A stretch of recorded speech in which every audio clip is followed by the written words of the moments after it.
Kali ini, Fiza nak kongsikan 3 negara yang mengalami hyperinflasi dan kesannya terhadap mata wang negara.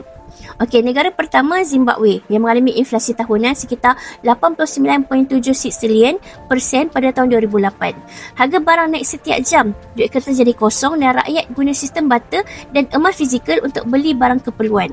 Emas menjadi mata wang alternatif yang di mana rakyat simpan dan guna emas yang kecil macam cincin ataupun shilling untuk tukar barang harian. Yang kedua, negara Venezuela mengalami inflasi tahunan melebihi 1 juta persen pada tahun 2016 sehinggalah sekarang, di mana makanan dan ubat sangat susah nak dapat.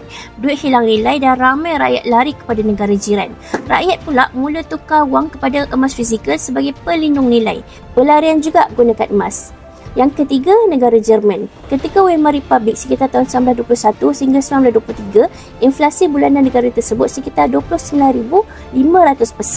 Masa tu, wang kertas digunakan sebagai bahan bakar. Ekonomi negara juga lumpuh dan berlaku kekacauan politik. Ketika itu, emas dan perak digunakan semula dalam urus niaga kerana duit kertas dah tak lagi diterima oleh peniaga. Sejarah telah buktikan emas jadi penyelamat ketika krisis mata wang.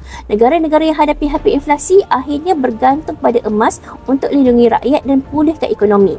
Kalau negara pun kembali kepada emas, kenapa kita sebagai individu ni masih lagi bergantung sepenuhnya kepada wang fiat? Selamatkan diri tuan-puan pada hari ini dengan simpanan emas sebelum kita dipaksa menyelamatkan diri kita pada esok hari. Bagi tuan-puan yang mulakan simpanan emas bersama Public Gold, boleh rujuk pin video Fiza ataupun klik dekat link bio untuk bisa bantu sebaiknya.